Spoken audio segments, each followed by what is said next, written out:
দেবের সময়টা খুব ভালো দিয়েছে নিশ্চয়ই।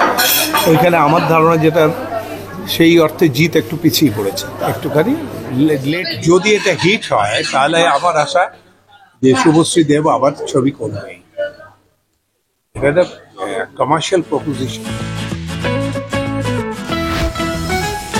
ধর্মেন্দ্র ক্যারেক্টারটা দেওয়া হয়েছে আমাকে।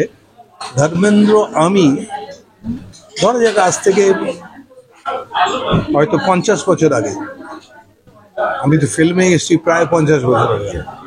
তার আগে যখন দেখতাম ছবি টবি ফুলের পাতা, যখন সেই সব বিখ্যাত ধর্মেন্দ্রের ছবিগুলো দেখতাম, তখন তো প্রচন্ড ইচ্ছে হতো আমি যদি ধর্মেন্দ্র হতাম।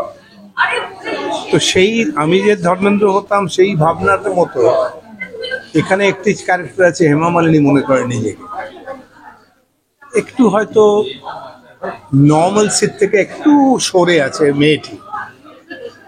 সে মনে করে সে ওর মতোই নাচতে পারে, সে মনে করে ওর মতোই গান গাইতে পারে, ওর মতোই দেখতে সুন্দর, ওকে দেখে সবাই প্রেমে পড়ে যাবে এরকম মনে করে।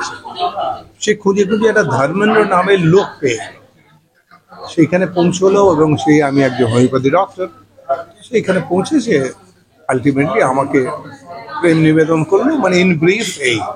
কিন্তু আমার পক্ষে পসিবল ছিল না, কারণ আমি এন্ট্যাঙ্গল ছিলাম, আমার স্ত্রী আছে, যদিও একসঙ্গে থাকি না সেই সময় হয়তো, কিন্তু আলটিমেটলি তার কাছে আমি চলে যাব।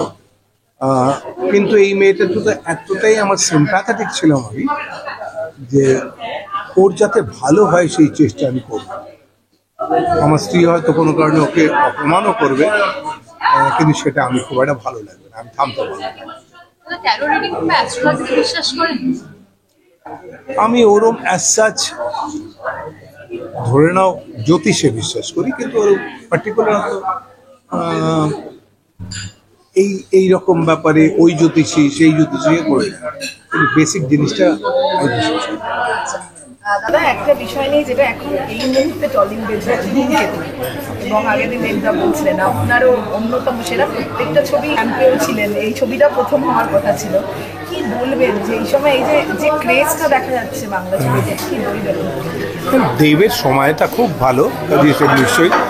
ওইখানে আমার ধারণা যেটা সেই অর্থে জিৎ একটু পিছিয়ে পড়েছে একটুখানি লেটলিও খুব বড় বড় হিট দিতে পারছে না।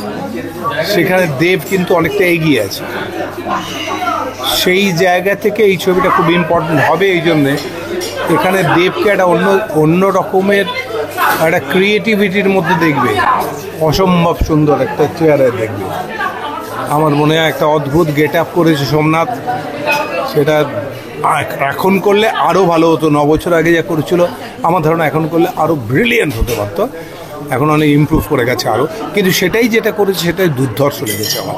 তারপরে একদম সিমলায় গিয়ে বরফের মধ্যে হাঁটু পর্যন্ত বরফ, তার মধ্যে আমরা শুটিং করেছি। আমি অল্প আছি, কিন্তু এই সব ছবিগুলো, এটা যেমন কাকাবাবু তেমন দুটো যে আছে, দু জায়গাতেই মেন্টার আমি। এখানে দেবের যেমন মেন্টার, ওখানে বুম্বার মেন্টার। কাকাবাবু আসবে ডিসেম্বরে বোধ হয়, জানি না কি, তবে আমার মনে হচ্ছে এটা খুব সাকসেসফুল হবে। কারণ স্ত্রীর সঙ্গে ও পার্ট করেনি কিছু, সেটা হয়তো একটা গ্রুপ একটা গোষ্ঠীর কাছে খুবই ইম্পর্টেন্ট, নিশ্চয়ই হবে। তবে 9 বছর আগের যারা ভিউয়ার ছিল এখন কি তারা আছে, সেটাও একটা প্রশ্ন। হ্যাঁ, সেটাও একটা প্রশ্ন। আর শুভশ্রী এখন যতটা ম্যাচিওর হয়ে গেছে, একদিকে দেব অলসো, দুজনেই অনেক ম্যাচিওর হয়ে গেছে, সেইটার সঙ্গে এই ছবিটার অ্যাক্টিং হয়তো কম্পেয়ার হবে আজকের সময়টা।